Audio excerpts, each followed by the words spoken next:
How does body language affect your climbing? How do facial expressions affect your climbing? How does your mental posture affect your climbing performance? And how to break free of limiting beliefs surrounding your climbing. We're going to talk about all this and more in Chapter 2, Life is Subtle. Arnold starts out this chapter with an example of his friend climbing a route called Fiddler on the Roof. It's a 513. There's a section of this roof that his friend broke into two parts. It was during the transition and tying the two parts together that this climber had trouble doing. Arnold uses this as an analogy to point out that it's the little things that make a difference, because it wasn't until his friend suggested that his hips were sagging during the transition between the two parts that he was finally able to make it in one smooth transition and complete the climb. So let's talk about the little things that matter. There's a great example from Tour de France where a team took every little bit of potential efficiency or power and analyzed it. They adjusted the angles of their seats, how high their seats were, the clothing, the type of material, how tight it was, how loose it was. All of these little things added up to them crushing their competition. And you might think, well, why would a millimeter or two in a bike seat make a difference in the end? But it was all these little things that they adjusted that increased their performance. And I think Arno wants to suggest to us, what are all the little things that are perhaps holding us back that we're not recognizing, that we can become conscious of, because life is subtle? Let me know what you think about that. Feel free to comment below. The first part he talks about is body language. How does body language affect your climbing? Here we talk about poor posture. I see this all the time in Jujitsu. You see the person, their back is curved, their shoulders are down, and their neck is cranked up like this. This is not a strong posture. But you see people more often in judo straight up, straight spine, because when you take your spine offline and you decide to curve it, twist it, bend it, create a kink in your neck, there's nothing strong about that posture, because you're utilizing your muscles, not your bone structure, to fight gravity and to resist any extra force that is put on you. Your bones can take a lot of weight, but if you can exert less energy by not using your muscles, that is the most efficient path. So let's take this concept of posture and apply it to how we're moving on the wall. As we're writing this wall poetry, are our spines as straight as they can be? Are we structured as best as we can be? Because we all know that climbing really challenges us to move our bodies in ways that are unfathomable to most people, and then exert power in those positions. Let me ask you quickly. I want you to imagine a depressed person's posture. What does that look like? I imagine that you envision somebody with their shoulders forward, their back hunched, and their head down. And I want you to now to imagine somebody who's confident. What do you see there? Chest up, spine straight, shoulders back. When you approach a climb, where in the spectrum do you fall? Are you shying away from the rock, looking up at it? Are you approaching it with an open chest, shoulders back, ready to take on this challenge? What does your body language say about your unconscious belief of you completing this climb? Now, there's a great example that came out years ago from Harvard about the power posture, where if you stood like this, it increased your testosterone, and you should do this power posture before interviews, speeches, and things like that. I hate to inform you, but in 2015, they redid the study because there was another study that challenged this finding. And it turns out that doing this is highly contextually dependent, and it only increases your testosterone a tiny, tiny bit. Now, maybe that little bit is enough. What I think is most interesting about this series of studies is that the perceived subjective effect is real. That people, when they watched these individuals who did this versus those who didn't, perceived more confidence. So maybe that's a good thing to do, is to look at your climb and have your hands on your hips and just stare up at it for a moment. And that when you posture in a certain way, it's going to signal to your brain accomplishment, success, and confidence. And that's everything we need to complete a challenging climb or to compete in Jiu-Jitsu. When we show up to our relationship, how is our body posture? We walk in the door, backs hunched, eyes down, or do we open up with open arms, shoulders down, chest open, open heart?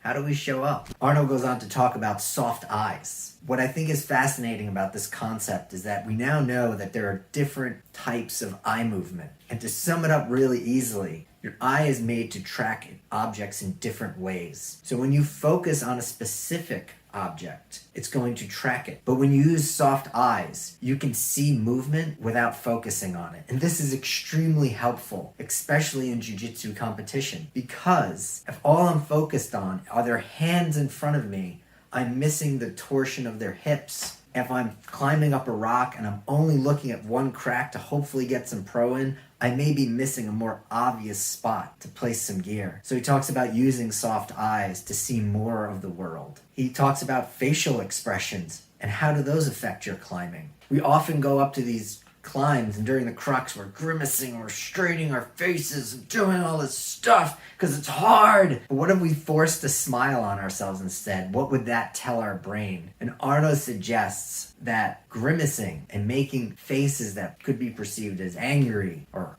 in pain or in hurts are power leaks. And that instead of making these grimacing faces, try soft eyes. I personally like to smile through it because it tells my body and my mind, oh, I'm having a good time. Arnold then talks about breathing and what is the best way to control your breath as you're approaching the climb or while you're on the climb. And one of those things, he offers 2 suggestions. One, a deep exhale. And one way to do that is to breathe out and then start talking. Say the ABCs or just say nonsense because you can't speak if you have no breath. So keep speaking and it will totally exhale all your breath and you'll be forced to inhale deeply. The next suggestion he offers is to breathe deliberately and focus on a few breaths in and out. Next, Arno talks about mental posture and how mental postures affect your climbing. Some people will often go up to a climb that's too hard and say, I'm not a 5'11 climber, I'm a 5'10 climber. And the question is, that self-limiting belief is stopping you from truly challenging yourself. Do we have self-limiting beliefs about our jiu-jitsu, about our relationships? What are they? Unfortunately, Arno doesn't offer any real suggestions on how to overcome this limiting belief, but I'd like to throw a few your way so that you can try to push beyond your limits of beliefs that may not be true. One way to break it are power words at the top. I personally love getting to the top of a climb and screaming, I'm a 5'13 trad climber, because that's my goal. And it empowers me every time I say it. The hardest climb I ever did was an 11C, and when I got to the top, I screamed so loud, I just did an 11C! I was so excited and so proud of myself, and I wanted to express that to get into my body and my mind that this was possible. It was the hardest route I've done to date. Number 2, practice on top rope. If you believe you're a 5'10 climber and you won't touch an 11, practice on top rope. Lastly, visualize yourself doing it. There's a book called Psycho-Cybernetics, and this book was the foundation for visualization training. Now we know in 2022, visualization works, but the specifics are important because you not only have to visualize it in your mind, but also in your heart and in your body. So as you're visualizing yourself moving up that climb, feel those crimps on your fingers. Feel that pressure on your foot. Feel your body reach and stretch as the ribs expand to grab the next hold. Feel all those things in your body and your mind will believe you're doing it. So the next time you touch the rock, it will be like you've done it 1,000 times. I believe those are a few ways to break through some of the self-limiting beliefs we may have about our climbing. There are many others, and I would encourage you to explore the ones that would work for you. The next part of mental posturing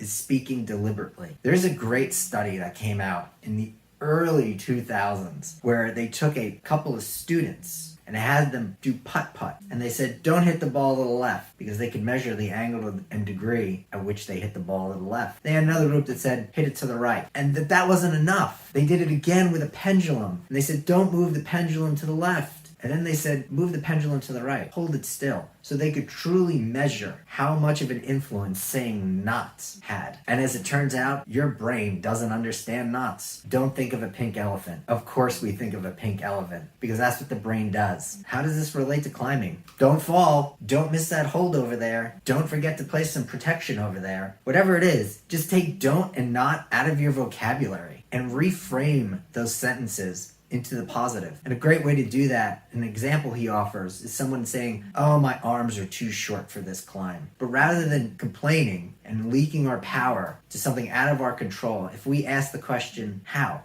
How can I make this reach? How can I get to the top? The brain will think of an answer. That's what's amazing about our unconscious mind. If you ask it a question, it will deliver an answer. So instead of asking, why can't I do this? Your brain will absolutely think of a million reasons why. But if you ask how I can do this, it will absolutely start creating solutions for you. So use your speech deliberately, use your thoughts deliberately. Remember, being a warrior is about having impeccable attention, and that's just another way to utilize it. So we want to ask questions, and we want to ask how questions. A bit of a tangent to this are power words and being deliberate in our speech. He offers the example of someone coming down from a client that really kicked their butt and saying, I should really start training. What did that do? Nothing. You just chastised yourself for not being a strong climber. How can that change? But if you got down and said, tomorrow morning, I'm going to start training and I'm going to do this. That's powerful. This happens all the time in Jujitsu. What if you get triangled in a tournament? Or not even, just recently around the dojo. What if you spent the next 3 weeks letting every single person put you in a triangle so you could learn how to escape it? Learn all the nuances of the setups from person to person and really understand it. That's deliberate. That's conscious. And the subtleties of the setups will come forth to you. But when we choose to be vague and ambiguous, our mind can run and action